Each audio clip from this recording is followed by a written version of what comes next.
नमस्कार. मी अण्णा वैद्य, श्रीमती नरसम्मा कला वाणिज्य विज्ञान महाविद्यालय किरण नगर अमरावती, BA भाग 2 सत्र 4 विषय मराठी साहित्य मराठी वाङ्मय लीळाचरित्रातील निवडक कथा या पुस्तकाचा कंटिन्यू समोर क्रमशः आपण मागील काही तासापासून त्यातले भाग बघत आहोत. विद्यार्थ्यांनो, आज आपण इथे लिहिल्याप्रमाणे लीळा क्रमांक 3 पुस्तकामधली क्रमांक 3 वर असलेली द्विज गोरक्षण ही लीळा आपण आज बघूया. आज मागच्या 2 लीळांमधून आपल्याला लक्षात आलं असेल की सर्वज्ञ श्री चक्रधरांची भ्रमंती ही सर्वत्र सगळीकडे दिसत आहे आपल्याला. ते जंगलात हिंडतात, ते गावात जातात, ते गरीब अशा सामान्य माणसाशी बोलतात. अशाच एका ठिकाणी नांदेड जिल्ह्यामध्ये चक्रधरांचा एका काळातला भ्रमंतीचा प्रवास चालू आहे आणि तिथे घडलेली ही लीळा आहे. सर्वज्ञ श्री चक्रधरांच्या आयुष्यातली एक घटना आहे, म्हणून आपण त्याला लीळा म्हणतो आहे. सोपी, सुटसुटीत आहे, समजायला सोपी आहे आणि काही महत्त्वाच्या गोष्टी या लीळेतून चक्रधरांनी बिंबवल्या आहे समाज मनावर, त्या महत्त्वाच्या आहे. पहा, द्विज गोरक्षण. द्विज म्हणजे ब्राह्मण, गोरक्षण म्हणजे गायींचं रक्षण, ब्राह्मणांच्या गायी राखणे.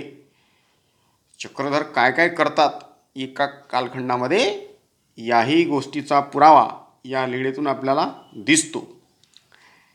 ब्राह्मणाच्या गायी चक्रधरांनी नांदेड परिसरात राखल्या. एकी गावी गोसावी यापाशी अवस्थान झाले. गोसावी पाणीपात्राशी ब्राह्मणाच्या एकाची या घराशी बीजे केले. एका गावात चक्रधराचा मुक्काम होतो आणि चक्रधर भिक्षा मागायला एका ब्राह्मणाच्या घरी गेले. सोपी आहे, सुटसुटीत आहे, समजायला सोपी आहे. ब्राह्मण म्हणितले. तो ब्राह्मण अंगणामध्ये उभा होता आणि चक्रधराकडे पाहिल्यानंतर तो काय म्हणतो, मोठे धाटे आडवे रुंद उभे दिघ भिक्षा का मागत असा. एवढे उंच पुरे आहे म्हणते, जाळेजुळे व्यवस्थित आहे म्हणते, ठीकठाक आहे शरीराने, लंगडाधुळा माणूस भीक मागते, ठीक आहे म्हणते, तुम्ही तर व्यवस्थित दिसू राहिले, भिक्षा का मागत असा, कवनाची गाई का राखा ना. अरे कोणाच्या गाई तरी राखा. हे त्यांना म्हटल्यानंतर चक्रधर ते ऐकलं त्यांनी, चक्रधरांनी. चक्रधर त्याला काय म्हणतात, सर्वज्ञ म्हणितले, हे राखेल परी या करवी कवनी राखो ना. आम्ही राखायला तयार आहोत, परंतु कोणताच गायीचा मालक आम्हाला ढोरं राखण्यासाठी काम देत नाही. मी तर तयार आहो म्हणते ढोरं राखायला. तेही म्हणितले, म्हणजे त्यानं काय म्हटलं मग ब्राह्मणाने, ना आम्ही आपुलिया राखोनी. अरे बाकीचे देत नसल, मी तयार आहे म्हणते तुम्हाला गाई राखण्यासाठी नोकरी द्यायला. मोठे दही भातू सुनी व्याडी दूध भात घालूनी. म्हणजे आम्ही तुला या मोबदल्यामध्ये, गाई चारण्याच्या मोबदल्यामध्ये तुला सकाळ संध्याकाळ जेवण देऊ. व्याडी म्हणजे संध्याकाळचं जेवण. संध्याकाळी जेवणात तुला दूध भात मिळेल आणि दुपारच्या वेळेस दही भात मिळेल. मान्य आहे काय. सर्वज्ञ म्हणितले, बिलकुल. चक्रधर तयार झाले गाई राखायला. पण चक्रधराने एक अट टाकली. काय म्हणतात चक्रधर, हे राखेल परी दोहेना सोडील परी बांधेना. एक अडचण आहे म्हणते जीजी, की आम्ही तुमच्या गायींना खुंट्यापासून सोडवू, त्यांना बांधणार नाही. हां, हे राखेल परी दोहेना म्हणजे आम्ही तुमच्या गायी तिकडे जंगलामध्ये व्यवस्थित त्याचं रक्षण करू, परंतु घरी आल्यानंतर गायीचं दूध काढणार नाही. म्हणजे मी रक्षण करू. हे राखेल, हे म्हणजे मी स्वतः म्हणते चक्रधर, स्वतःसाठी चक्रधर हे शब्द वापरतात. हे राखेल परी दोहेना सोडील परी बांधेना. महत्त्वाचं विधान आहे, महत्त्वाचं सूत्र आहे. आम्ही तुमच्या गायींचं रक्षण करू, पण घरी आल्यानंतर त्या खुंटीस बांधणार नाही आणि आम्ही तुमच्या गायी खुंटीपासून सोडू, दोहन करणार नाही. 4 गोष्टी आहे मित्रांनो, खूप गांभीर्याने. हे महत्त्वाची गोष्ट चक्रधरांनी स्वतःबद्दल सांगितले की हे राखेल परी दोहेना, आम्ही तुमच्या गाईचं रक्षण करू, दोहन करणार नाही. म्हणजे आम्ही तुमच्या गाईचं रक्षण करू, शोषण करणार नाही. दोहन गाईचं दूध काढणे हे शोषण आहे. आणि पुढे म्हणतात ते की आम्ही खुंट्यापासून सोडू, खुंट्याला बांधणार नाही. हे तर सगळ्यात इम्पॉर्टंट आहे. परमेश्वर अवतार ज्या कारणासाठी महानुभाव संप्रदाय मान्य करतो की जीवाच्या उद्धारासाठी, जीवाला अविद्येपासून बंधमुक्त करण्यासाठी, त्याला सोडण्यासाठी, वेगवेगळ्या अज्ञानात खिचपत पडलेल्या जीवांना मोकळं करून त्यांना ज्याला म्हणूया आपण उद्धरण करण्यासाठी त्या जीवाचं ईश्वरीय अवतार आहे. असा ईश्वरी अवताराकडून जीवाच्या उद्धरणाची हमी झालेली आहे. असा ईश्वरी अवतार जीवाला बंधनात टाकणार नाही. जीव स्वतःहूनच बंधनात अडकलेला आहे. म्हणून आम्ही तुमच्या गायींना बंधनात टाकणार नाही. इथं स्पष्ट होते आपल्याला की चक्रधरांचं जे काही व्यक्तिमत्व आहे ते नॉर्मल माणसाचं व्यक्तिमत्व नाही आहे. नॉर्मल जर असते चक्रधर, सर्वसामान्य तुमच्या आमच्यासारखे, तर त्यांनी म्हटलं असतं की ठीक आहे आम्ही सोडतो, तुमच्या गाई बांधतोय. चक्रधर मान्य नाही करत. तुमच्या गाई सोडतो म्हणते आम्ही. ईश्वर हे जीवाच्या मुक्तीसाठी आहे, जीवाला बंधनात टाकण्यासाठी नाही. आम्ही तुमच्या गाईचं सोडू, बांधणार नाही. हे सोडेल परी बांधेना, हे राखेल परी दोहेना. रक्षण करू, दोहन करणार नाही. शोषण करण्यासाठी ईश्वर नसतो. ईश्वरा आनंद लुटण्यासाठी असतो. आनंद उपभोगायला लावतो तो जीवाला. शोषण ईश्वराकडून शक्य नाही. आणि ईश्वराकडून बंधन जीवाचं शक्य नाही. बंधमोक्ष नित्यमुक्तीदायक असा ईश्वर असतो. या एका ओळीवरून, या एका चक्रधराने घेतलेल्या हमीवरून आपल्याला ते सर्वसामान्य पुरुष नाही हे लक्षात येते. हे राखेल परी दोहेना, सोडील परी बांधेना. तेही म्हणतेले आम्हीची बांधुनी, आम्हीची दोहनी. त्यानं मान्य केलं का आम्ही खुंट्याला बांधू आल्यानंतर गाई, आणि आम्ही तिचं दूध काढू. ठीक आहे, तू फक्त जा, रखवाली तर कर. त्या ब्राह्मणाला चक्रधर कोण आहे सुरुवातीला ओळखायलाच येत नाही. आणि मग ठरलं, ॲग्रीमेंट झालं. काय ठरलं? आणि मग गोसावी मानिले. मग तेही म्हणितले हो, तरी या ओट्यावरी राहा. आणि त्यानं हेही सांगितलं ब्राह्मणानं की इथे बाजूला आमचा जो गाई राखणारा 2-4 दिवसापासून सुट्टीवर आहे गडी, तो या ओट्यावर राहत होता. आमचा गोवळू गेला, आमचा तो गुराखी तो गेलेला आहे. तयाच्या ठाई तुम्ही राहा. त्याचं जे आहे झोपडी, तिथं तुम्ही राहा. मग तयाची जाळी, मग त्याचंच ते अंथरून पांघरून. जाळी म्हणजे काय? तर झोपण्यासाठीचं पांघरून, अंथरून.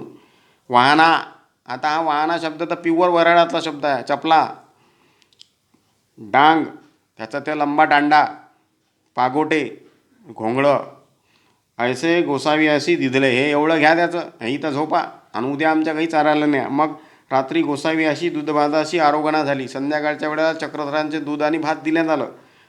इतुलेनी गोसावी तयाची या दारी ओटियावरी पौडू शिकारला. बस, चक्रधराने त्याच्याच त्या ओट्यावर, जिथं तो जुना गवडी राहत होता तिथं, गुराखी राहत होता तिथं झोपले सुद्धा चक्रधर. दिवस निघाला.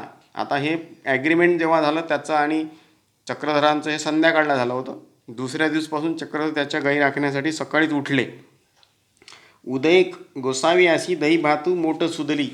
त्या ब्राह्मणाच्या बायकोने आपल्या गुराख्याला, नव्याने अपॉइंट केलेल्या गुराख्याला शिदोरीमध्ये, मोठ म्हणजे शिदोरी, सुदली म्हणजे चांगली व्यवस्थित शिदोरी तिला बांधून दिली.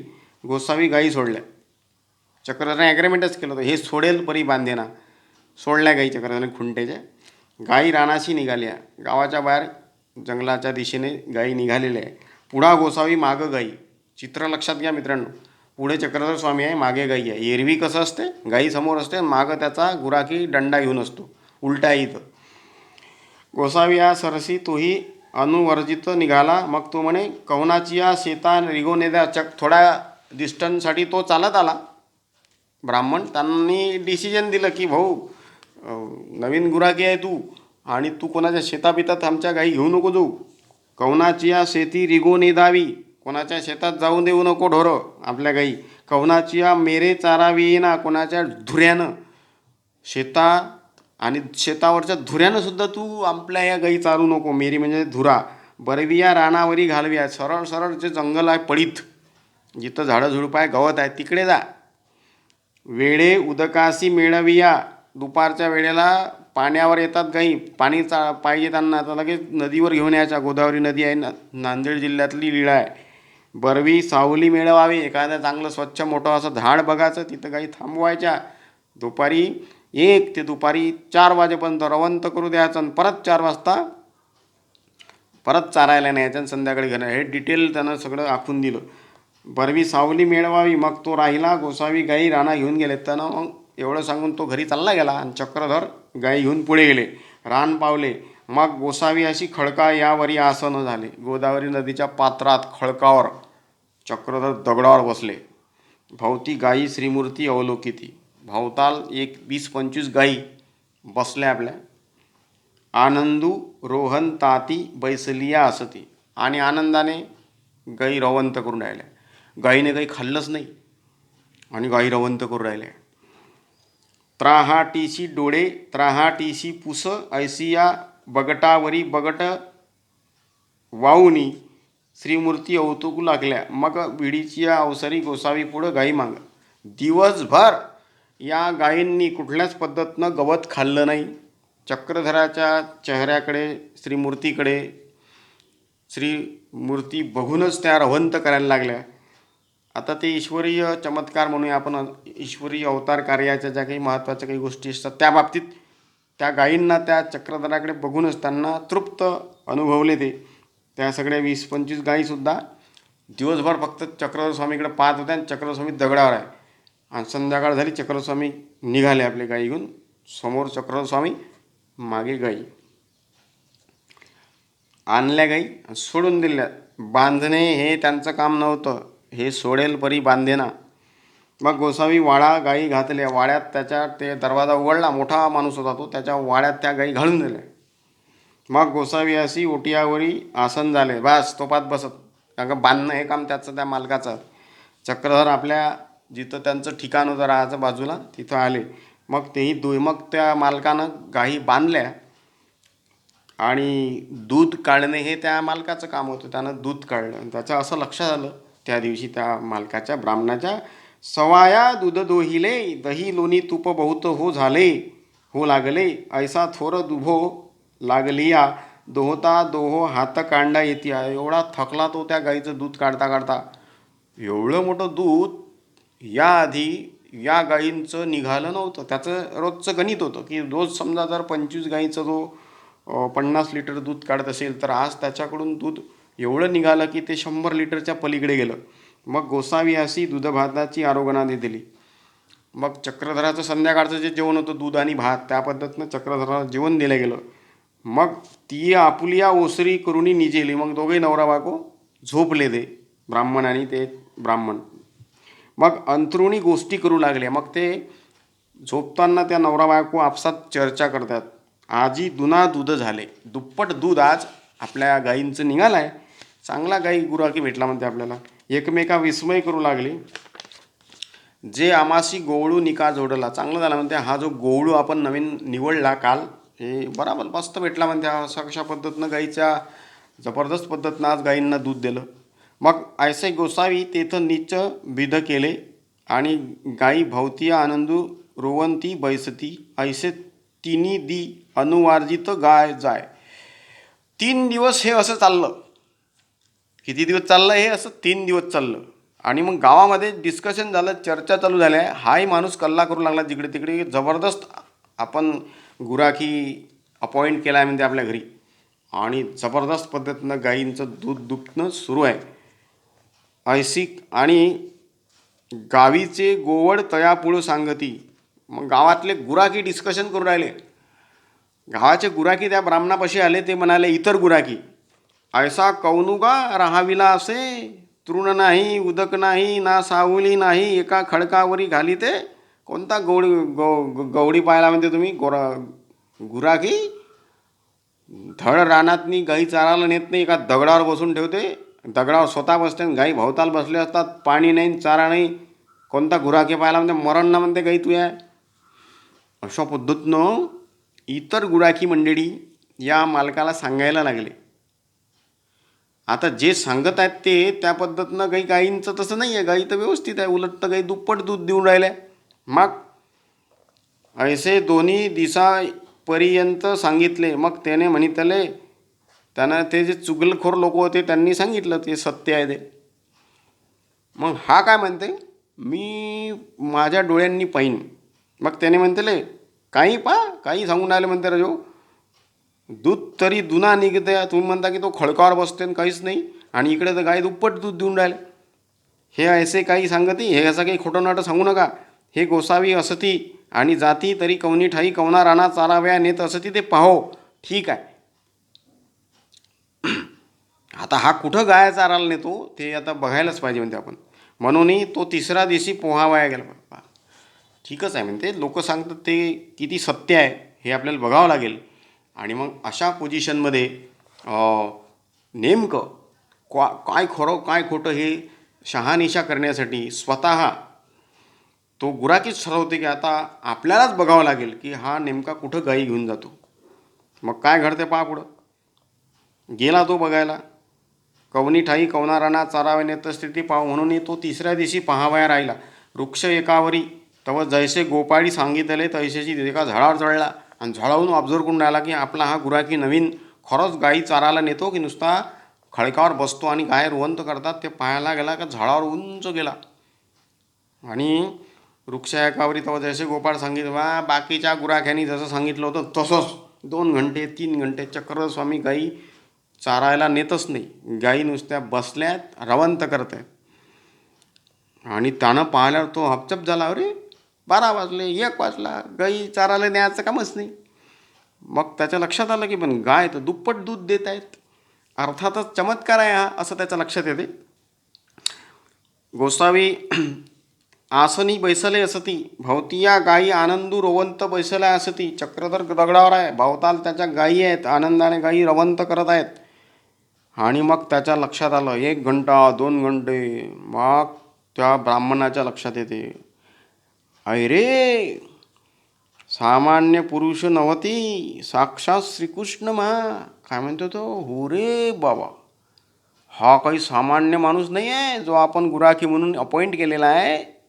हा तर श्रीकृष्ण दिसतो, ज्या श्रीकृष्णानं यादव कालखंडामध्ये तिकडे द्वापार युगामध्ये गायी रक्षण केलं. आणि अशाच पद्धतीनं कृष्णासारखाच हा दिसतोय. मग उतरला झाडावरून तो. आता तो सरळ घरी गेला. तो कशाला जाते चक्रधराजवळ, कारण का चक्रधराजवळ जाणं म्हणजे संशय घेणं होतं. चक्रधराजवळ त्याच्या कामावर संशय घेणं होतं. सरळ तो घरी येते आणि आपल्या गाई तर संध्याकाळी घरी आणणारच आहे, चक्रधर बोललेच होते. मग येऊनी ब्राह्मणी ती म्हणते, मग घरी आला आपल्या बायकोला म्हणाला, पैलू म्हणजे पाहिलंस, आमची या गाई राखो तो साक्षात श्रीकृष्ण. श्रीकृष्ण आणि गोसावी येती मा एकू पावो तू धरी एकू पावो मी धरीन. आता जसा गाई घेऊन हे आले रे आले की एक चरण त्यांचं तू पकड, बायकोला म्हणते तो, आणि एक त्यांचं चरण मी पकडतो आणि आपण त्यांच्या क्षमा मागू आणि आपण त्यांना माफी मागू की आमचं चुकलं वगैरे वगैरे. मग गोसावी पुढे पुसो तुम्ही काही, मग आपण त्यांना विचारू तुम्ही कोण असं विचारू म्हणते त्यांना. गोसावी राणोनी बीजे गेले. बस चक्रधर गावात आले. त्याच्या वाळ्यापर्यंत गाई आल्या रे आल्या. चक्रधर 2 सेकंदात तिथून त्या परिसरातूनच गायब झाले. इथं म्हटलं आहे लीळा वर्णन करताना माईमभट्टाने की तुम्ही काही गोसावी राणं बीजे केले, विडीच्या गाई वाड्या आतू घातलिया आणि बाहेरी वाहेरी बीजे केले. बाहेरच्या बाहेर चक्रधर रवाना झाले. आपण ईश्वर आहो याची प्रचिती जर त्याला दिली गेली असती त्या ब्राह्मणाला, तर त्यानं गावभर दवंडी पिटवली असती. आणि चक्रधर ज्या कामासाठी चक्रधर तिथे गेले होते तेवढ्या 3 दिवस फक्त त्यांना गायींना आनंद द्यायचा होता. एरवी त्या गावात काही दुसऱ्या कुठल्या वेगळ्या व्यक्तीची काही भेट घेणे त्यांना नव्हतं. आणि ते क्षणात तिथून नाहीसे झाले. संपली लीळा. आता या लीळेत काय, चक्रधरांनी जो अत्यानंद ईश्वरी असतो तो जो दिला, कोणाला दिला, गायींना दिला. आणि जी हमी जीवाबद्दलची चक्रधरांनी आपल्याला सांगितली आहे की हे राखेल परी तो हे ना, सोडील परी बांधे ना, की हे जे त्यांचं काम आहे की आम्ही बंधनातून मुक्त करण्यासाठी जीवाला आलेलो आहे. आम्ही जीवाला बंधनात टाकणार नाही आणि जीवांचं शोषण करणार नाही. आम्ही त्यांना मुक्त करण्यासाठी आलेलो आहे. अशा पद्धतीनं रक्षण करण्यासाठी आलो. हे राखेल परी दोहेना, रक्षण जीवाचं आणि जीवाला मुक्तता करणे, या 2 गोष्टीसाठी परमेश्वराचं प्रयोजन आहे. आम्ही ते तसंच करू. अशा पद्धतीची ईश्वरीय कृतीची हमी या लीळेतून दिसते. द्विज गोरक्षण एवढं लक्षात ठेवायचं. ब्राह्मणाच्या गायी चक्रधरांनी राखल्या आणि कृष्ण अवतारामधल्या गायांचं रक्षण करणारा जो श्रीकृष्ण आपल्याला दिसतो, तशाच पद्धतीची 3 दिवस चक्रधर गुराखी म्हणून नांदेड परिसरात एका ब्राह्मणाच्या गायी राखतात, असं आपल्याला या लीळेतून दिसते. चौथ्या क्रमांकाची जी लीळा आहे ती आहे उमाईस नमस्कारे अंगुठा लावणे. चक्रधर जे जगले ते एक सुधारक म्हणून, धर्मसुधारक म्हणून, समाजसुधारक म्हणून त्यांचं काम आहे. समाजातल्या जातीपातीच्या आणि तसेच स्त्री पुरुषांच्या बाबतीतले जे भेदाभेद होते, काही विटाळ संकल्पना होत्या, त्या विटाळ संकल्पना त्यांनी नाकारल्या, हे सांगणारी ही लीळा आहे. ही सुद्धा लीळाच आहे, ही कथा नाही आहे. उमाईसा ही आबाईसाची मुलगी, नागदेवाचार्याची बहीण, सक्की बहीण नागदेवाचार्याची. कोण? उमाईसा. आणि या उमाईसाला जो काही स्त्रियांचा जो मासिक धर्म असतो दर महिन्याला येणारा, त्या मासिक धर्मावरच्या दिवशी घडलेली ही लीळा आहे. चक्रधरांनी स्पष्ट उच्चार केला त्या गोष्टीचा आणि महिलांच्या संदर्भातला हा जो नैसर्गिक जो काही विधी आहे तो कसा विटाळ नसलेला आहे, तो कसा महत्त्वाचा आणि नॅचरल आहे, हे चक्रधर सांगतात. एकुदिस म्हणजे उमाईसा, इथे शीर्षक काय? उमाईसाला नमस्कार करताना चक्रधरांनी स्वतःच्या पायाचा अंगठा तिच्या मस्तकाला लावला. उमाई नमस्कारे अंगुठा लावणे. चक्रधरांच्या लोक पाया पडायचे, तर ती उमाईसा काही पाया पडायला येत नाही, तर चक्रधरच आपला पाय, आपलं चरण तिच्या मस्तकावर लावतात. ईश्वर आहे त्या अर्थाने तुम्ही लक्षात घ्या. एकुदी गोसावियापाशी उदयाच्या पूजा अवसारू झाला. पैठण गावातली घटना आहे. चक्रधरांचा दुपारच्या वेळेला पूजा अवसर झाला, जेवण खाऊन त्या 12 वाजताची वेळ आहे. मग गोसावी विरहणा बीजे केले, जेवण खाऊन झाले, चक्रधर फिरायला निघाले. तेव्हा उमाईसा दिखी दारावेट्यापाशी पिसी मिलीकडे बैसले. पलीकडे अंतरावर उमाईसा बसली आहे. ती काही नमस्कार करायला चक्रधराजवळ आली नाही. उमाईसे नमस्कार अस्पर्शीय असती, म्हणजे ती विटाळलेली होती, म्हणजे तिला ते मासिक धर्म त्याचा सुरू झाला होता तिचा, म्हणून अळगवणी गोसावीचे या श्रीचरणा लागली. मग दुरूनच तिनं काय केलं, चक्रधराला असा नमस्कार केला अंतरावरून. एरवी ती येऊन मस्तक ठेवायची, आपलं कपाळ ठेवायची चक्रधराच्या चरणावर, आज मात्र ती दुरून नमस्कार करते. चक्रधराच्या लक्षात आलं उमाईसे अस्पर्शी असते, म्हणजे ती विटाळ, ज्याला मासिक धर्माच्या त्या कालखंडात तिचा ते पहिला दिवस, म्हणून दुरून तिनं आपला नमस्कार केला. गोसावी श्रीचरणा अंगुठा तयाच्या निडली लावला. चक्रधरच होय ते. दुरून नमस्कार करणाऱ्या या उमाईसाला चक्रधर पाय लांब करतात, आपला चरण आणि आपला अंगुठाच तिच्या मस्तकाला लावतात. मग ती संकली, मग ती संकोचित झाली. तिला वाटलं का रे चक्रधराने हे कसं काय केलं आपल्या. मग सर्वज्ञ म्हणतले, हे काही बाई येथीची या अंगुठी अशी विटाळू केला. मग चक्रधरच तिला काही न म्हणता, काय म्हणते बाई, तुम्ही आमच्या अंगुठीला स्पर्श केला आणि विटाळ झाला म्हणते. आता म्हणजे मजाक विनोदाने म्हणतात चक्रधर, की हे काय बाई, तुम्ही आमच्या अंगुठ्याला स्पर्श केला. उलट आहे, चक्रधरांनी तिला अंगठा अंगलेला आहे, ती नाही आली जवळ उलट, आणि चक्रधर उलट तिच्यावर आरोप करतात की हे काय म्हणते बाई, तुम्ही आमच्या अंगुठ्याला स्पर्श करून विटाळ केला. म्हणजे चक्रधराला हे विनोदाने समजून सांगायचं त्यांना. नाना ती म्हणते, नाही नाही जी, मी तर असं केलंच नाही. म्हणते तुम्हीच मला, नाना मी न करी, गोसावी श्रीचरण वरती धरिला, तुम्हीच म्हणते अंगोठा माझ्या मस्तकाकडे आणला, माझ्या कपाळावर लावला. मग सर्वज्ञ म्हणते, लय वानर या. मग तिचा जो सक्का भाऊ आहे नागदेवाचार्य, त्याला आवाज देतात चक्रधर, म्हणते वानर या, इकडे या. येथची या अंगुठिया विटाळू झाला, आमच्या अंगठ्याला विटाळ झालेला आहे म्हणते.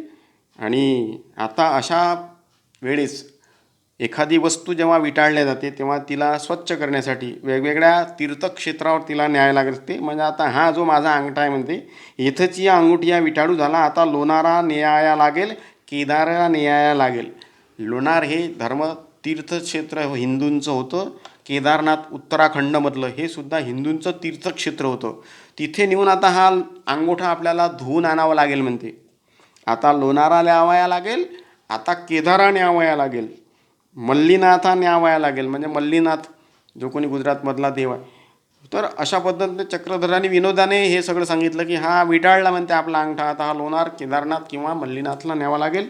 हे तत्कालीन वैदिक धर्मांचे धर्मपीठ आहेत किंवा असं म्हणूया तीर्थक्षेत्र आहे, ज्या ठिकाणी विटाळलेल्या वस्तूला स्वच्छ करण्यासाठी वेगवेगळे विधी केले जात होते. आता एखाद्या नैसर्गिक धर्माच्या संदर्भातलं जे काही तत्कालीन संदर्भातलं जे धोरण होतं ते अशा पद्धतीचं होतं की मासिक धर्म स्त्रियांचा हा विटाळ संकल्पना ही होती, मानण्यात येत होती. चक्रधरांनी तिला स्पष्ट नाकारलं आणि सांगितलं त्याचं वैद्यकीय रिझन पुढे. सर्वज्ञ म्हणते बाई नवनाडी वाहती म्हणजे चक्रधर आता शरीरशास्त्र सगळं समजून सांगतात पुढच्या 5-6 ओळीमध्ये की आपल्या शरीरामध्ये 9 वेगवेगळ्या पद्धतीच्या द्रव स्त्रवत असतात. नवनाडीमध्ये हे एक नाडी, 9 वेगवेगळ्या स्त्रवणाऱ्या शरीरातल्या जे काही द्रवयुक्त पदार्थ आहेत त्यापैकी ती एक आहे म्हणते. आणि एकी कृष्ण नाडी, एक कृष्ण नाडी, एक शुक्ल नाडी, एक पांढऱ्या पद्धतीचा द्रव असतो, एक काळपट द्रव असतो. कृष्णेच्या विटाळू का व्हावा, मग पांढऱ्या स्त्रावाचा विटाळ का व्हावा, शुक्लेचा विटाळू का न व्हावा, म्हणजे म्हणजे काळपट म्हणजे चक्रधर विश्लेषण करतात. त्याने काही नाही, हे असं काहीही नाही. कवनी एकी अवस्वरी कवना एक इंद्रियाची नाडी स्त्रवे, कुठल्या तरी एका विशिष्ट कालखंडामध्ये कुठला तरी एक नाडीचा जो प्रवाह आहे तो सुरू असतो. एकी अधे एकी अर्धे असे उमायसा म्हणतले. जी विटाळू हे काही जी सर्वज्ञ मग तिला म्हणतात, चक्ती म्हणतात की हे विटाळ जी संकल्पना आहे ही कशा काय आहे.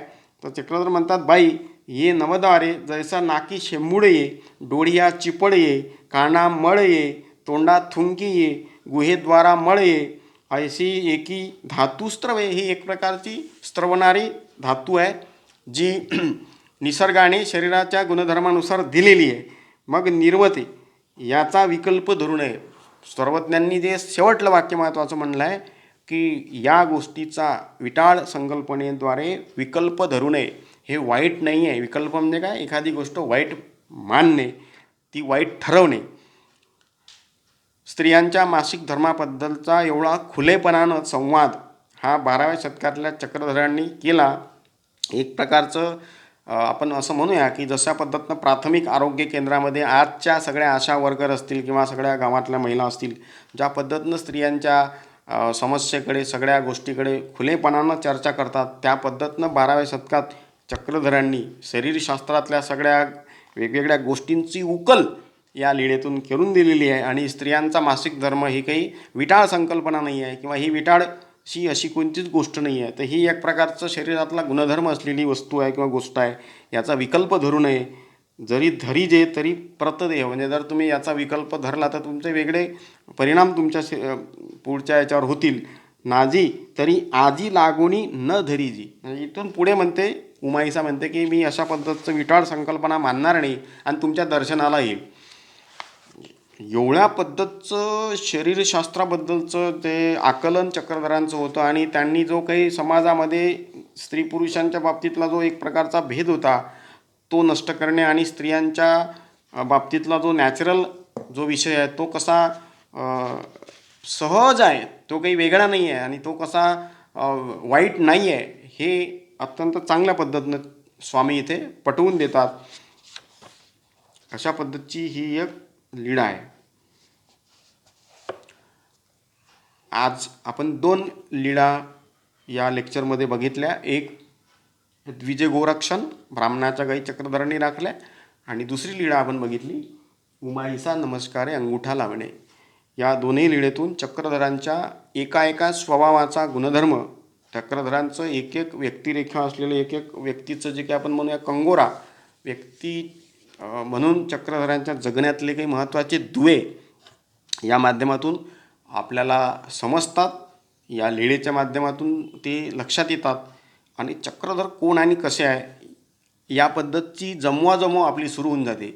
आपल्याला चक्रधराच्या व्यक्तिमत्वातला एक पैलू या पद्धतीनं आपल्यासमोर तो उलगडतो आणि आपल्यासमोर माईम भट्ट अत्यंत जबरदस्त अशा चांगल्या 12व्या शतकातल्या मराठीत तो आपल्यासमोर ठेवतो.